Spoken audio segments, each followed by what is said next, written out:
నమస్తే, welcome to our channel. నేను విశాల్ని. YCP హయాంలో జరిగిన లిక్కర్ స్కామ్కు సంబంధించి కీలక పరిణామం అయితే చోటు చేసుకుంటుంది. మరి ముఖ్యంగా ఎవరైతే నిందితులు ఉన్నారో వాళ్ళు సత్యప్రసాద్, వాసుదేవరెడ్డి వీళ్ళిద్దరూ ఏసీబీ కోర్టుకి పిటిషన్ వేశారు, మేము అప్రూవర్గా మారతాము అని. అయితే ఇప్పటి వరకు ఎవరైతే నిందితులు ఉన్నారో ఇలాంటి డిసిషన్ ఇప్పటి వరకు ఎవరు తీసుకోలేదు. వీళ్ళు ఇంత సడన్గా తీసుకోవటం ఏంటంటే చర్చనీయాంశంగా మారింది.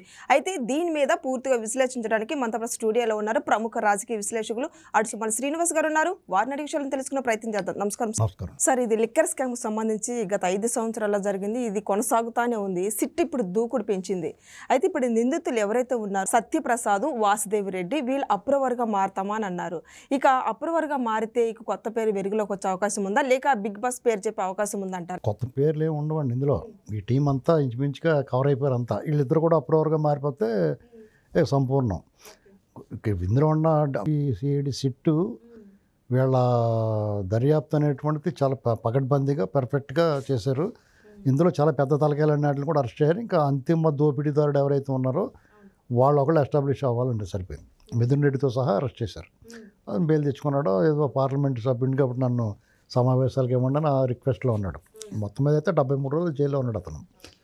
బాలాజీ గోవింద్ తప్ప మిగతా వాళ్ళు ఇప్పుడు వాళ్ళందరికీ ధనంజయ రెడ్డి, కృష్ణమోహన్ రెడ్డి అందరికి వచ్చిన బెయిల్ ఏదైతే వచ్చిందో డిఫాల్ట్ బెయిల్ అది సరికాదురా అబ్బాయి అని చెప్పి అది రద్దు చేసి ఇప్పుడు రేపు ఏసీపీ కోర్టులో లొంగిపోయి ఏసీపీ కోర్టులో మళ్ళీ వేసుకొని కావాలని చెప్పారు హైకోర్టు. ఇక చెవిరెడ్డి భాస్కర్ రెడ్డికి అయితే గోళ్ళు గుద్దుకుంటూ రావటం, కరపత్రాలు పంచడం, అతను ఆస్తులు అయితే జప్తు చేయమని వచ్చింది మొత్తం, ఆయన కుటుంబ ఆస్తులు మొత్తం. ఇక అతను ఒక పాంప్లెట్లో వేసి మేము చిన్నప్పటి నుంచి ఏరుశనకాయలు పండించి లేకపోతే రాళ్ళు కొట్టి మట్టి మోసి సంపాదించాం, పూర్వీకుల ఆస్తిది, మేము జమీందారు బిడ్డలో నేను చెప్పుకుంటూ వచ్చి పాంప్లెట్లు వేస్తున్నాడు.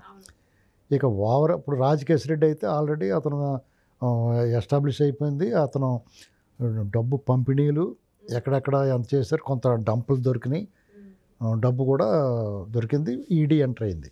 కాబట్టి ఈ కేసులో ఒక్క అడుగు దూరం ఉంది జగన్మోహన్ రెడ్డి దగ్గరికి. డెఫినెట్గా అతను రేపు మాపు అతను కూడా ఎస్టాబ్లిష్ అవుతాడు.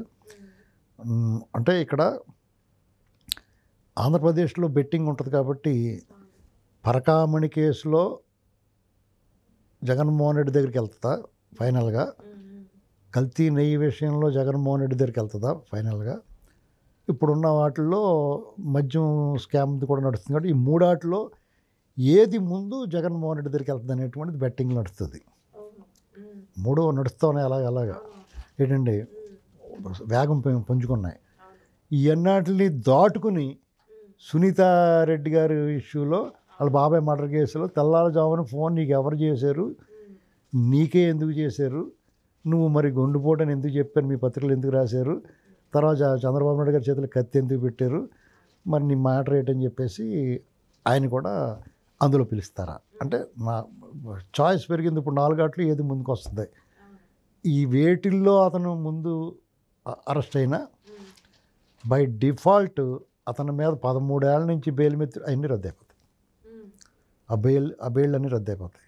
ఇంకా అప్పుడు ఇంకా అతను బయటకు రాకుండా చూసుకుంటే చాలు, వీళ్ళు చూసుకుంటారు.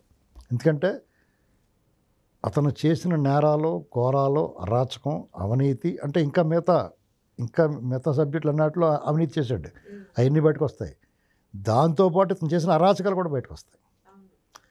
ఇప్పుడు జగన్మోహన్ రెడ్డి గారు అమాయకంగా ముఖం పెట్టుకుని నాకేమీ తెలియదు అన్నట్టుగా నటిస్తా, మాట్లాడేటప్పుడు ఒకంత అమాయకత్వం ప్రదర్శిస్తా, అదే టైంలో కటువుగాను వార్నింగ్లు ఇస్తా, అధికారంలో లేకపోయినా అధికార దర్పం గర్వం ప్రదర్శిస్తా, బెదిరింపు ధోరణిలో వెళ్ళటాన్ని కూడా మనము సహించలేమండి.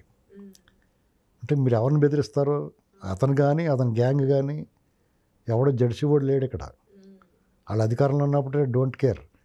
ఇప్పుడు ఎవడో లెక్క చేస్తాడండి వాళ్ళని, రేపు మళ్ళీ అధికారంలో మొత్తం ఎవడు లెక్క చేస్తాడు. ఇక్కడ దొంగలు భయపడతారు దొంగలను చూసి, మాకు భయం, దొరలు భయపడాల్సిన అవసరం ఏముంది? ఈ విషయంలో వాళ్ళు మొత్తం పేకల దాకా ములిగారు, ఆ కోత కూడా ములుగుతారు. వీళ్ళు జైల్లో గడపాల్సిందే, మూసుకుని కూర్చోవలసింది పోయి ఎగిరెగిరి పడితే ఊరుకుంటారా? తప్పులు చేసి మీరు ఇన్ని అరాచకాలు అవినీతి చేసి ప్రజల సొమ్ము దొంగిలించి మీరే ఎంత రెచ్చిపోయి మాట్లాడుతుంటే మాలాంటి వాళ్ళు ఇంకెంత మాట్లాడతారు? దానికి మళ్ళీ రకరకాల వ్యాఖ్యానాలు, బెదిరింపులుని ఏంటి పీకేది మీరు? అంతే కదండి. మేము ఇంకా చాలా కేర్ ఆఫ్ ఫుట్ అని వదిలేస్తున్నాం కాబట్టి పట్టించుకుంటే అలా పరిస్థితి ఏంటి కాబట్టి. సార్ ఇప్పుడు చెవిరెడ్డి భాస్కర్ రెడ్డి ఆస్తులు కూడా జప్తు చేయమని మనకి వచ్చిన వార్త. అవును, మొత్తం కుటుంబం. మీకు ఏమవుతుందంటే వాళ్ళు బెదిరిస్తున్నారు, మేము వచ్చిన తర్వాత మీ సంగతి చూస్తామని. ఏంటి చూసేది మీరు? ఏం చూస్తారండి వీళ్ళు? అసలు చూడనిస్తారా మీరు? ఇంకా వైనాట్ 175 భ్రమలో ఉన్నారు. ఆ వాళ్ళు అలాగే అనుకున్నారు, వైనాట్ 175 సిద్ధం, సభలో సిద్ధమా అని ఇవ్వరు. జనాలు గుద్దు పంపించారు. ఇప్పుడు అంతే. వాళ్ళు ఏంటంటే దింపుడు కళ్ళు వాస అంటారు. ఏదో రకంగా బెదిరించి భయపడు. ఇప్పుడు కుక్క ఉంటుందండి, అదేం చేస్తుంది? పారిపోతా కూడా మురుగుతుంది దాని సేఫ్టీ కోసం, డిఫెన్స్ కోసం. అదే టైప్ వీళ్ళు కూడా ఉన్నాయి. వీళ్ళు ఎవరిని బెదిరించగలుగుతారండి? అక్కడ ఎన్నాళ్ళు దాక్కుంటారు? ఒకవేళ బెదిరించేసి మాట్లాడి తిట్టేసి దాక్కోగలరు వీళ్ళు? ఒకవేళ విదేశాల్లో ఉన్నాం అనుకుంటే మాకు చేత కదా ఏంటండి, అక్కడి నుంచి అలా తీసుకురావాలి, అక్కడే ఏం చేయగలం కూడా గుర్తుపెట్టుకోవాలి ఏంటంటే మనం తర్వాత ఎవరి గురించి అంటారు మాటలంటారా? మీరు తప్పు చేసిన తర్వాత, మీ నేరస్తులు అయిన తర్వాత, దొంగతనాలు చేసిన తర్వాత ఖచ్చితంగా దొంగ అంటారు అని ఏదో రకంగా తరివేయాలంటారు, జైల్లో వేయమంటారు, సాధ్యం కానప్పుడు సర్దిచ్చేయంటారా అంటారు. డెఫినెట్గా అంటారు. ఎందుకంటారు? యాంటీ సోషల్ ఎలిమెంట్స్ అండి వీళ్ళంతానే. సమాజానికి వ్యతిరేకులు వీళ్ళంతా. సమాజ హితం కోరి కూడా ఎవడో కూడా ఎప్పుడు కూడా మీరు చాలా జాగ్రత్తగా ఉండి, మీరు చాలా జాగ్రత్తగా మాట్లాడి, సభ్య సమాజం అంగీకరించేలా మాట్లాడి, ఎదటోడిని కూడా అలా మాట్లాడమంటే అది ఓకే. మీరు మాట్లాడడం ఇష్టమైన బూతులు మాట్లాడతాం, చంద్రబాబు గారిని, లోకేష్ గారిని, లేకపోతే నాయకుల్ని, ఆ తరపున మాట్లాడే ఆ మహిళల్ని అందరినీ కూడా మీ ఇష్టమైన మాట్లాడతాం, మీరు మమ్మల్ని ఏమనకూడదు, మా ఊడిని ఏమనకూడదు అంటే ఊరుకుంటారా ఏంటండి? జగన్మోహన్ రెడ్డి చంద్రబాబు గారిని చంపేయండి, కాల్చేయండి, తుపాకీ పుట్టుగా చీపులు ఇచ్చి కొట్టండి, ఈడ్చుకురండి, ఇలాంటి మాటలు మాట్లాడతాడు. పోలీసు వాళ్ళనేమో ఎక్కడో లాక్కొస్తాను, పోయి జాగ్రత్తగా మోసం రా అంటాడు. వీళ్ళు ఏమనకూడదా? అతనైనా పైన దిగాడు అంతరిక్షం నుంచి ఏమన్నా స్పెషలా ఏంటండి? ఓటంటే 100 అంటారు, ఓల్డ్ దగ్గర పెట్టుకుని ఉండాలి ఎవడన్నా. ఓ పక్కన చూస్తేనేమో ఒంటి నిండా కేసులు ఆల్రెడీ సిల్లులు పడిపోయి ఉన్నాడు అతను అవినీతి బొక్కలతోటి. ఇప్పుడు మళ్ళీ అధికారంలోకి వచ్చిన తర్వాత కూడా సంపాదించుకున్నది చాలు కాదు, ప్రజలకు ఉపయోగపడదాం అనుకోలేదు. ఏదో బటన్ నొక్కాను, చాలా వదిలిచ్చేసాను, చాలా బాగుంది. మళ్ళీ అతనికి మళ్ళీ తానా అంటే తందాన డోలకు డ్రమ్ములు, వీళ్ళు మళ్ళీ భజన బ్యాచ్ అంటారు ఎదటోళ్ళని. అసలు ఇప్పటికే మాకు చాలా చిరాగ్గా ఉంది ఈ జగన్ పేరు ఆత్మ తలవాలంటే. నోరు కడుక్కోవాలి రోజుని. అంత చండాల చరిత్ర ఇది. వీళ్ళ గతం హీనం,